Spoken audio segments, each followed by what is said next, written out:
Perjalanan seorang ateis yang akhirnya mendapatkan hidayah dan memutuskan memeluk Islam.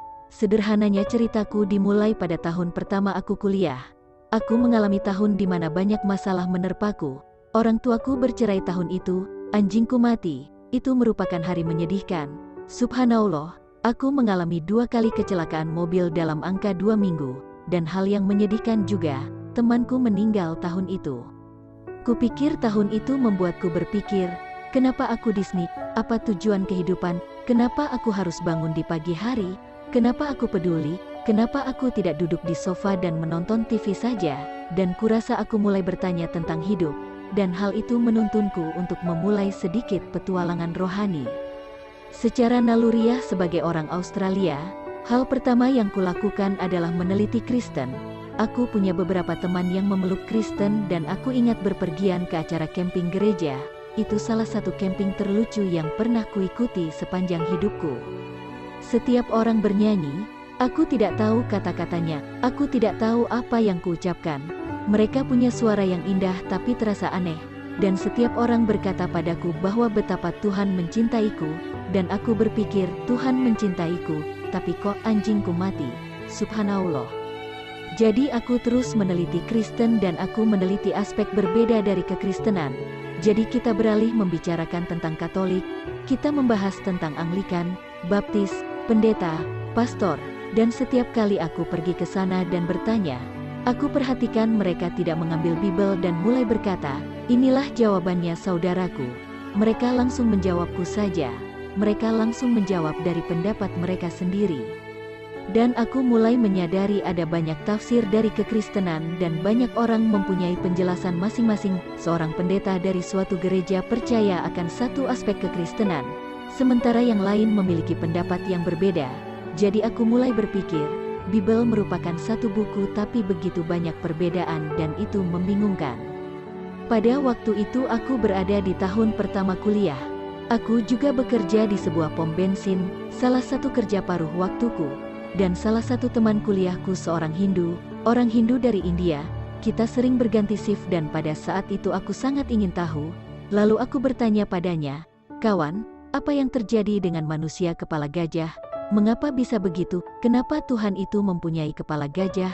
Dia menjawab, itu Ganesha. Aku katakan, mestinya kau bisa ganti dengan kepala singa atau sesuatu yang sedikit lebih baik. Ya. Ini debat agama sambil melayani orang-orang membeli bensin. Dan sekali lagi, kurasa doktrin ini susah untuk dipahami. Jadi kuputuskan untuk menganalisis lebih dalam. Temanku adalah seorang Mormon. Agama ini sebenarnya lebih menarik bagiku daripada sekte-sekte Kristen yang lain. Gereja dari Latter-day Saints, mereka cukup ketat, mereka tidak minum alkohol dan tidak juga minum kafein. Tapi mereka suka minum cola, karena yang ku tahu Lebos, orang Libanon, suka cola, tetapi sekali lagi ada pengalaman rohani baru yang harus kujalani sebelum menganut agama ini dan aku tidak suka hanya mendapatkan pengalaman rohani, aku ingin bukti. Aku juga meneliti Yudaisme. Apakah kalian percaya? Namaku sebelum Abu Bakar adalah Ruben, jadi jika kalian mungkin nonton film Hollywood, kalian melihat Rubenstein, dan mereka mungkin berpikir bahwa aku seorang Yahudi dan orang ini adalah salah satu dari kita. Tapi sekali lagi, aku tidak menemukan apa yang sedang kucari di sini. Terakhir, aku mencoba Buddha dan kurasa ini adalah agama yang akan kupilih. Kupikir ini hebat, banyak orang-orang kulit putih menganut agama ini dan ini membuatku tertarik. Mereka juga tampak bersatu dengan alam dan itu menurutku paling menarik. Tapi semakin aku mendalaminya, kusadari itu bukanlah sebuah agama Tuhan. Itu hanya sebau gaya hidup yang baik. Dan salah satu teman baikku yang menganut Kristen mengatakan, katakan padaku agama yang telah kau teliti. Kukatakan semua, Yudaisme, Kristen, Taoisme, Buddha, Hindu. Dia berkata, bagaimana dengan Islam? Kujawab, Islam, mereka teroris, aku tak akan meneliti agama itu. Mereka gila, kenapa juga aku harus meneliti agama itu? Tapi setelah beberapa waktu, aku berjalan ke sebuah masjid. Ini adalah perjalanan abadiku. Jadi aku berjalan lurus, masih pakai sepatu, terus melewati karpet untuk salat. Ada saudara muslim yang sedang salat, aku berjalan di depannya seiring dia bersujud. Aku hampir menginjak kepalanya. Subhanallah. Aku tak tahu apa yang sedang kulakukan. Kulihat ke belakang dan kulihat orang ini. Kalian mungkin mengenalnya. Dia adalah Abu Hamzah. Dia datang ke sini dan berceramah beberapa kali. Subhanallah, aku memanggilnya Abu Dan, karena dia mempunyai jenggot yang sangat lebat. Masya Allah. Dia berjalan ke arahku dan aku berpikir, hari ini aku akan mati. Ini adalah hari terakhir aku hidup. Aku akan mati. Aku seorang pria kulit putih di Lapland, Libanon. Apa yang harus kulakukan? Aku akan mati. Dia terus berjalan bagaikan berjalan di gurun Sahara. Sebuah abaya, gamis yang besar, jenggot yang lebat. Tapi subhanallah, kata-kata pertama yang dia ucapkan adalah, "Selamat siang kawan, apa kabarmu?" Subhanallah, aku sangat terkejut dengan keramahannya. Sebagai orang Australia jangan tersinggung, tapi didikanku berasal dari didikan negaraku. Orang tuaku membesarkanku sebagai seorang ateis. Mereka dibesarkan sebagai Kristiani. Mereka terpaksa pergi ke gereja tiap minggu dan mereka sangat membenci hal itu. Jadi ketika aku dan saudara-saudaraku lahir, mereka menanamkan di otak kami bahwa ketika kau mati, selesai sudah, itu saja. Tidak ada akhirat, tidak ada Tuhan, itu semua bohong. Jadi aku dibesarkan sebagai ateis. Jadi, ketika aku berjalan, aku melihat Abu Hamzah dan dia berbicara kepadaku dengan sangat sopan. Aku sangat bersyukur, karena perasaanku aku telah melihatnya tadi di berita jam 5. Ia sedang membajak sebuah pesawat di hari sebelumnya. Orang Australia juga ramah, jangan salah paham, tapi Lebos, orang Libanon, adalah orang yang ramah yang pernah kutemui. Seiring Abu Hamzah berbicara, saudara-saudara muslim yang lainnya membuatkanku secangkir teh. Jujur saja, aku harus bolak-balik ke toilet setiap 5 menit, mereka terus saja menyediakanku teh dan biskuit. Aku tak pernah dijamu seperti ini sebelumnya, dan kupikir, di sisi lain, aku terus kembali karena biskuitnya, dan juga karena agamanya. Jadi, ketika duduk bersama dengan saudara-saudara muslim ini, aku pun bertanya, kutanya segala pertanyaan yang pernah kuajukan kepada pendeta, pastor, dan teman-temanku. Subhanallah. Hal yang paling menyentuhku adalah, setiap aku bertanya, mereka tidak hanya menjawab, mereka mengambil Al-Quran dan berkata, "Baca ini bro," dan di sana ada jawabannya kapanpun aku bertanya. Dan aku bertanya pertanyaan lainnya, pertanyaan yang sulit, bukan pertanyaan yang mudah. Kenapa wanita harus mengenakan jilbab? Kenapa dengan jilbab? Bagaimana bisa aku boleh punya 4 istri tapi wanita tidak boleh punya 4 suami? Aku ingin tahu segala pertanyaan sulit yang merupakan pertanyaan yang akan kalian juga ajukan ketika kalian baru tahu tentang Islam. Setelah sekian lama mereka terus menjawab pertanyaan dengan Al-Quran, bukan dari pendapat pribadi mereka, dan aku jadi frustasi karenanya. Dan sebenarnya aku berkata pada salah satu saudara muslim, dalam waktu ini, aku telah bolak-balik ke sana sekian minggu. Di sana selalu ada beberapa saudara muslim ketika aku pergi, dan aku bertanya kepada salah satu di antara mereka, "Apa pendapatmu tentang masalah ini? Kenapa kau tidak memberikan pendapatmu?" Dan salah satu saudara muslim berkata kepadaku, "Aku tidak boleh berpendapat dengan pendapatku, karena ini adalah firman Tuhan." Subhanallah, aku ingat hal itu sangat menyentuh hatiku. Aku bertanya, bolehkah aku membawa satu buah Al-Quran? Dan aku tidak mengatakan bahwa aku akan meninggalkannya di sofa atau semisalnya, aku akan menghormati kitab ini. Aku membawa Al-Quran pulang dan mulai membacanya. Apa yang kutemukan saat membaca Al-Quran tidak seperti aku sedang membaca sebuah cerita. Itu terasa seperti seseorang memberiku perintah atau petunjuk.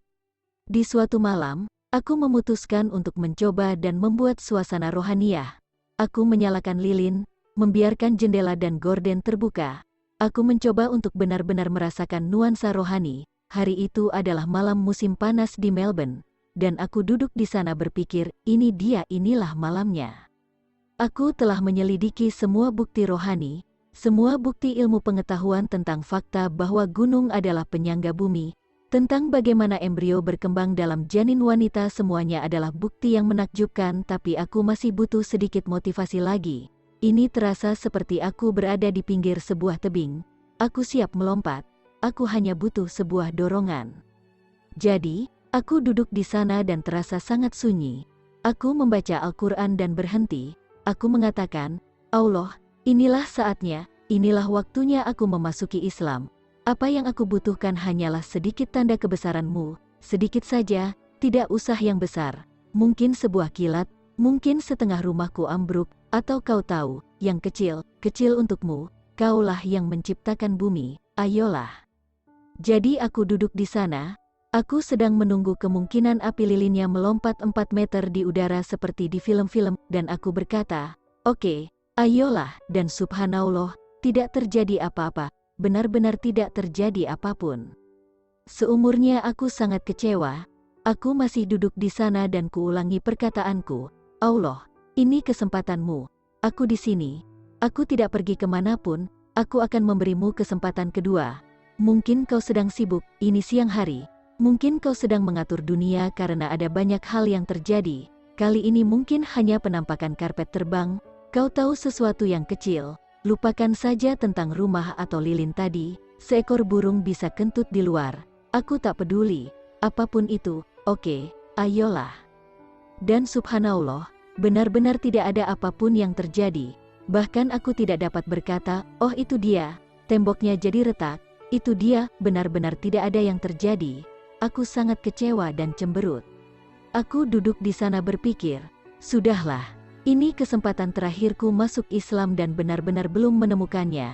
Namun kuambil lagi Al-Quran dan kubaca lagi. Subhanallah, ayat berikutnya di halaman selanjutnya, untuk kalian yang meminta petunjuk, tidakkah telah kami tunjukkan, lihatlah di sekitarmu, lihatlah bintang-bintang, lihatlah matahari, lihatlah air. Inilah tanda-tanda untuk orang yang mengetahui. Subhanallah, aku menutupi kepalaku dan berpura-pura aku sedang tertidur.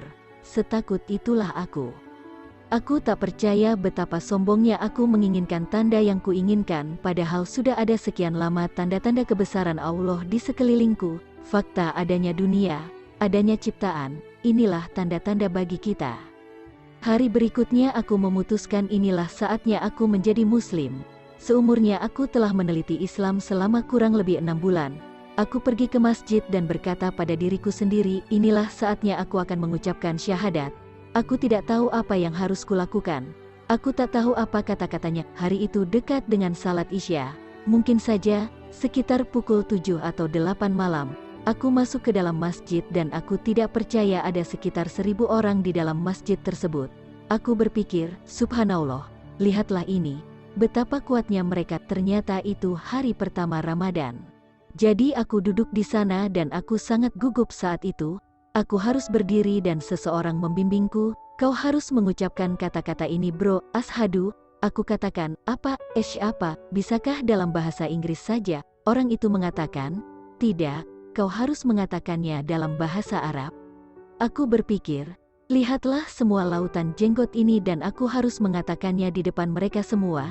Kalau aku mengucapkannya dengan salah, aku bisa mati. Sampai demikian rasa takutku karena image umat Islam, dan mereka semua menyorotkan pandangan mereka padaku. Padahal orang Australia tidak tahan dengan tatapan demikian. Aku berdiri dan subhanallah, seiring aku mengucapkan kata-kata itu, semua ketakutan menghilang dari pikiranku. Terasa seperti sebuah shower ada dalam kepalaku dan seseorang menyalakan air dinginnya. Terasa seakan-akan aku telah dibasuh bersih. Aku ucapkan syahadat dan aku tak menduga begitu banyak saudara muslim menghampiri dan takbir Allahu Akbar. Lalu mereka mulai menciumku dan memelukku. Aku tidak pernah dicium oleh begitu banyak pria dalam hidupku. Tapi itu adalah hari yang indah, harus kuakui. Hari itu adalah hari di mana aku mendapat lebih banyak saudara daripada yang kubayangkan. Keluargaku begitu khawatir bahwa aku akan menjadi sedikit aneh, bahwa aku akan menembakkan AK-47 dan meledakkan granat, tapi akhirnya mereka menyadari bahwa agama ini membuatku menjadi orang yang lebih baik dan bisa diandalkan.